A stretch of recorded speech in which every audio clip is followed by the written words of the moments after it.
Alright, so today we're looking at adding and subtracting radicals.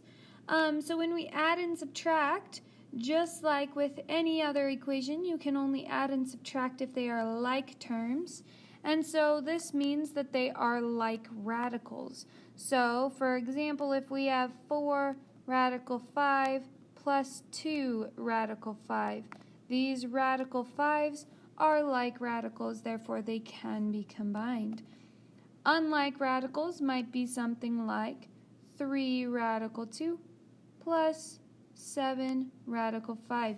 We cannot do anything with this one because those are not the same radicals. So, to add or subtract radicals, we combine like radicals. That just means combining those like terms. So we add or subtract the numbers in front of the radical. So, for example, if we have 2 radical 5 plus 3 radical 5, we are going to add those numbers in front of the radical, so that's 2 plus 3, which gives us 5, and we keep the same radical, so our final answer is just 5 radical 5. Okay, so pretty simple. You can only combine if there are like radicals. Then we might have something like this that has unlike radicals, so we need to make sure that we are only combining those with the same radical. So again, we can go through and box, circle, triangle, or like terms. So we have this 3 radical 3 and this plus radical 3, so I'm going to box those. And then I'll circle the minus 4 radical 2 and the plus 7 radical 2.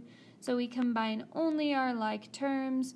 So we're grouping our like radicals of first these ones in the black. So 3 radical 3 plus radical 3 minus 4 radical 2 plus 7 radical 2. We add the numbers in front of those like radicals, so that means we're going to do 3. If there's nothing there, it's just a 1, just like with x's and everything. So that would give us 3 plus 1, which is 4, so we have 4 radical 3. And then with our pink ones, we combine our 4 and the 7, so that would give us 11 radical 2. And that is just our final answer of 4 radical 3 plus 11 radical 2. We cannot do anything else with that, and the reason is they are not like terms. So that's the smallest, that's the simplest we can do it.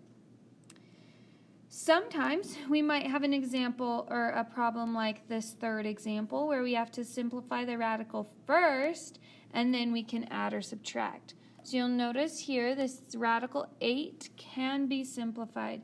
So we need to follow those steps for simplifying, which means finding the biggest perfect square that can go into 8. That is 4, and it's 4 times 2. We square root that 4 to get 2. So then we have 2 radical 2. So this radical 8 is now 2 radical 2. And we can see that we do have some like terms here. So we have the 2 radical 2 plus the 4 radical 2. Those are alike. Sorry, I'll realize that we could simplify this to 2 radical 2. We now grouped our like terms. So this is 2 radical 2 plus 4 radical 2. And then we have that minus radical 5.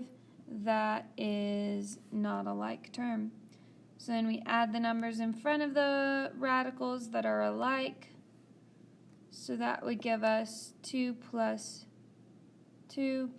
4.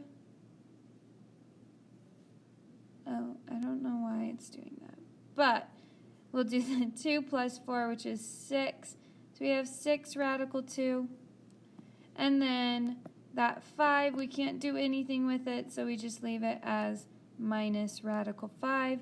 This is then as simplified as we can get.